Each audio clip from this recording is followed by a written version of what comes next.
માણસ હંમેશા પ્રસન્ન રહીને એને ભક્તિ કરવાની જરૂરત નથી, કારણ કે મન નિર્મળ હોય, વિકારોથી મુક્ત હોય ને એ જ હસતો હોય સાહેબ. અને ભગવાને આપણું મનુષ્ય શરીર કેવું બનાવ્યું વિચાર તો કરો સાહેબ. ઘણા કહે છે કે મને તીખું ખાધું તો એસિડિટી થઈ ગઈ, કાળજામાં લાઈ બળે છે, પણ કોઈ દિવસ કોઈના કાળજા હળગ્યા એવું સાંભળ્યું હે? લાય બળે પણ સળગે નહીં, એવા કાળજા કીધા રે. લાય બળે પણ સળગે નહીં, એવા કાળજા કીધા રે.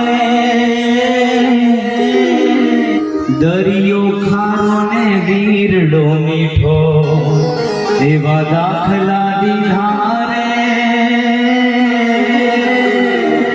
જીવન નથી જંજાળ, જીવન છે જીવવા જેવું રે. જીવે જીવે મોજ મારે, મોજ મારે, મોજ મારે રે. અને ભગવાન તો હાથ વગો છે, ભગવાનને શોધવા ના જાઓ સાહેબ, ભગવાન તો અંદર બેઠો છે. આપણે મૂર્તિમાં શોધીએ છીએ હે. પ્યાર કરી લે, પ્યાર કરી લે, સૌ કોઈ તારો યાર નથી. પ્યાર કરી લે, પ્યાર કરી લે, સૌ કોઈ તારો યાર નથી. પરમાત્મા તો ભીતરમાં છે, ક્યાંય બહાર નથી સાહેબ.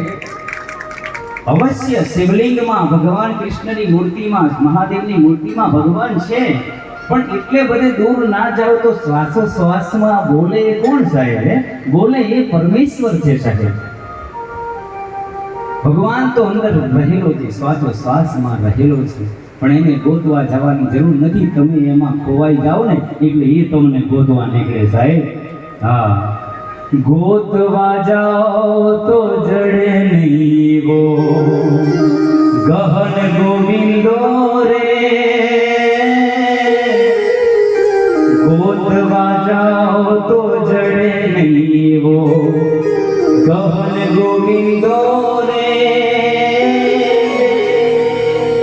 હરિ ભક્તોને હાથ વગો છે, પ્રેમ પર ખંડો રે.